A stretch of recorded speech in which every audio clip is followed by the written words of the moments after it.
Canberra.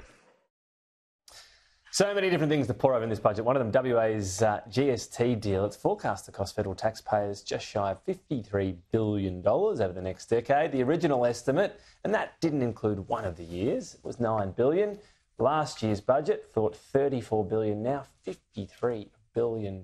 That's money that the federal budget, many say, really struggling to afford right now. Independent member for Curtin, Kate Chaney, joins the panel now, of course, from the great state of WA.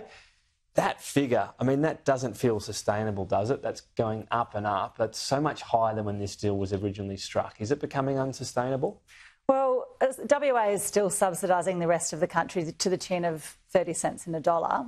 And really, I think it's got to come down to fairness and aligning incentives with the national interest. So we actually want WA, as a country, we need WA to be moving into critical minerals and actually making the most of its resources.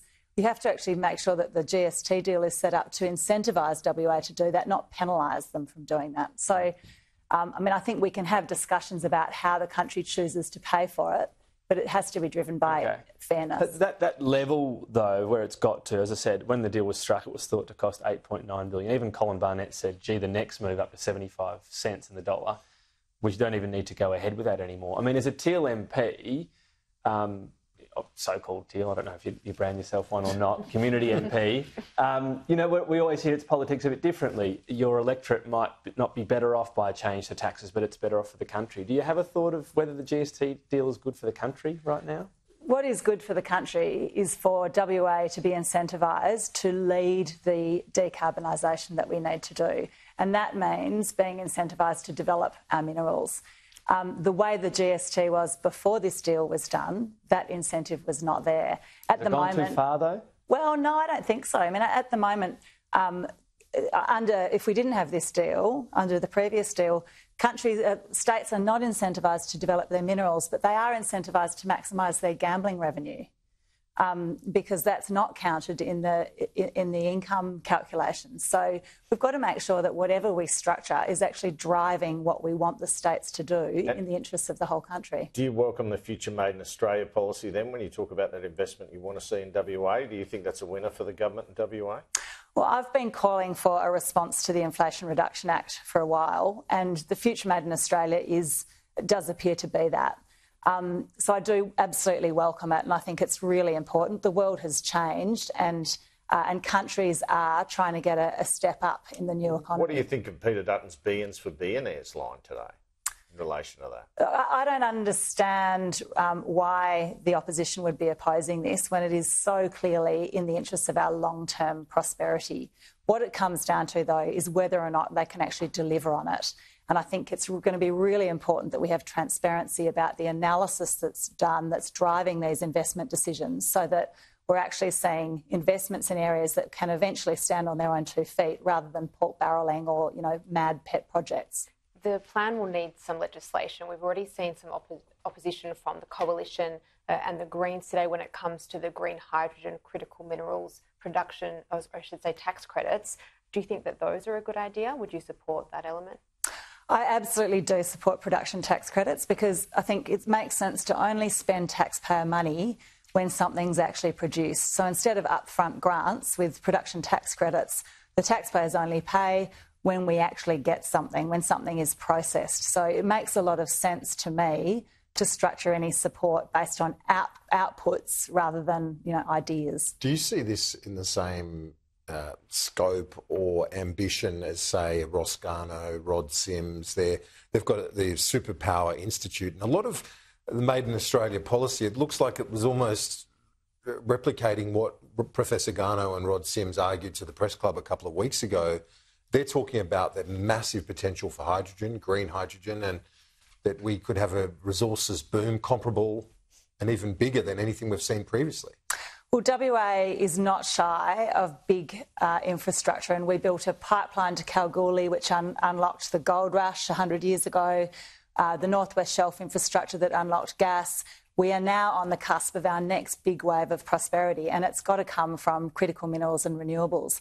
And iron ore processing takes up about 8% of all global emissions. If we can work out how to process it using renewable energy, then we actually are vital to the globe in its decarbonisation journey. So there is so much to be excited about for Western Australia in decarbonisation, but also a lot at stake. Early election coming up, do you think? Was that your sense looking at this budget? I have no idea, and one of the things turn your mind to it. You're still a politician. Are you ready? I have never before been in a job where you spend half the time doing the job and the other half talking about whether you're going to do the job next time. So I'm trying to focus. Said you're running again. I'm running again, to get that out of the way so I can focus on the job. So as far as I'm concerned, I'm there to do the job until the election is called. There's a lot of speculation, but I'm far more interested in representing my community than speculating about when we may or may not, have another election. You recently called for an ACCC investigation into Seven West Media and its use of market power on the Fin Review. Was that a courageous thing to do in the great state of Western Australia? Yeah, probably was. Some might say mad. But I think, one of the real problems we have with media concentration is that no one is willing to call it out because there's so much power concentrated in the hands of so few. And as an independent, I think it's my job to call those things out. So, we're a one-paper state. It's a real problem, and we need to have many voices in the media landscape so people get the opportunity to hear different perspectives. How are you feeling about Curtin? Because I guess it was a narrow win last time. The Liberals would be very keen. You'd be up there with maybe Kooyong as one of the first teals they think they can win back. How do you feel? What's the reception you're getting, and do you think any sort of swing back to them could not work against you? Look, possibly. I'm creating opportunities for people in Curtin to be part of our democracy, and we do a lot of community submissions on issues. I raise the things that I think neither major party wants to raise. I get a very positive reaction from that approach in my community. But because my entire life is not politics, I will do this job the way I think it should be done. And if the community decides they want to be represented in a different way, there are plenty of other things I can go and do. So I think that gives me the freedom to really have some courage and focus on the job in front of me. Your overall take on the budget, because the biggest debate now between economists and the two major parties is whether it's inflationary or it's really cutting down inflation. What's your view?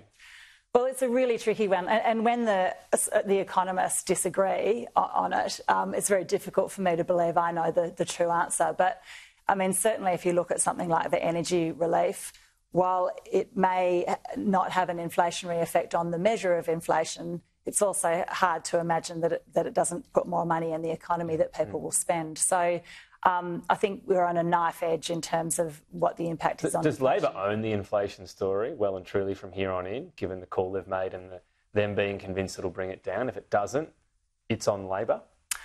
Look, one of the things about inflation is it's affected by a whole lot of factors, and fiscal policy is one of those factors. Global events, the actions of the state. There are a lot of other factors as well. So certainly I think Labor will bear responsibility for the decisions made in its budget, but I'm glad that we do have an independent RBA. Okay, Chaney, appreciate your time today. Thanks very much, Tom. When we come back, we'll take a look at some